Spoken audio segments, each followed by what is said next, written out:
Mara ariyo Kindiki nodhi function, public function nyochaka. Nyonge kata gi bandera. Mara to Gachagua no mageche.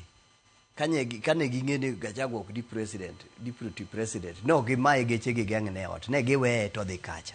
Mara ariyo adwa nakone ni impeachment mar Gachagua an nadhiyo e public participation an owuon. Sama nadhi e public participation, Central Region public participation margi te onge mano kamora mora mane gipitisa ni Gachagua dhi dala. But result kanokel almost 60% all those result ne ni Gachagua dhi dala. Ngiso ne gi cook. Second, adwa nakonu wakili ni sama ano ka support sirikand William Ruto. Wawatiek ni kanyo.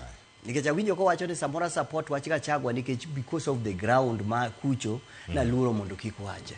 I'm the only MCA in Central manu chunka pingo William Ruto. An opponent na ne ja UDA.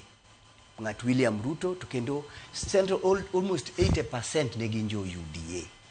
Na chung motegno gi baba ma king'iyo election manotim ward na Kawasukari ward kama Raila no kwane kuche one by one moyombo Central region Central msima ward na man Raila yombe nikech na rito kura. So wach Gachagua ana wuoyo e Kenya msima ka wuoyo wach ne wach Central ni awuoyo e chunyi jopiny katidhi mane Luoland nikech wakili gini ok dwa wach adier. Wakili gini ok dwa wach adier nikech nyocha Gen Z okelo lwenye Kenya ka. Kanyocha gikelo lwenye Kenya, kanyocha giwuoyo e ngima matek mar oganda. Koso tije mar oganda. Ne giwuoyo gik madongo sana. Pitisa budget mane joka ne dwa kalo budget mane gidwa kalo ne en mainyogi. Omiyo ne joluo tho, kabila te nyocha tho, nyochaka. Sama koro wakili gini ne support gini, oganda go no timne giango. Iwinjo kama wach nitie. Mane kama wach Gachagua nitie. Nitie joma nigi personal interest. Tok mar oganda cha ana wuoyo oganda mar Kenya msima ka wacho niya gima Gachagua okoso ne Gachagua wacho niya ne se mabu mar wach mar share older. Gachagua nyocha king'iyo maber ogolo wach share jio sign. Jio keto kukgi te en wacho mane share manwa sign cha. Ujire timre kama. Erokamano. Yeah. Kapok adhi mondo mwakilo kata wadhi twak machielo mantiere karka. Ijatelo moyier. Yeah.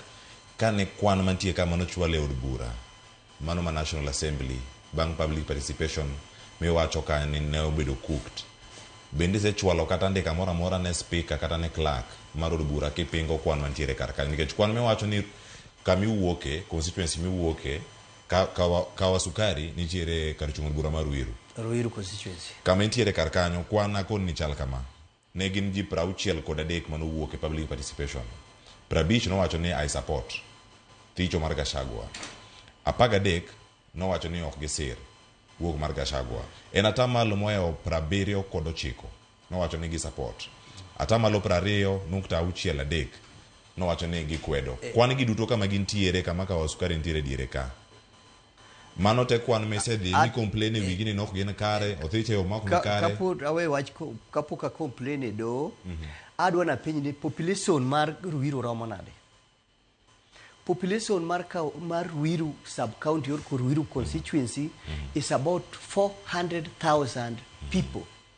Idwa nyisa ne 400,000 people ji 60 something ibanya lugo kune the public participation. To public participation tie threshold mora mora mo wacho ni ji maromo 1000 wuogi kata ji 100 kata ji 30. MPs te no the apa nitiere kani ng'iyo social media moko dwa wuoye. MPs ne dhi to luongo workers ne gosiepene. For example Ruiru constituency or Ruiru sub county. Onge chieng mano lande public participation no open no timore kama. En gima ne MP odhi to timo because MP ne support no.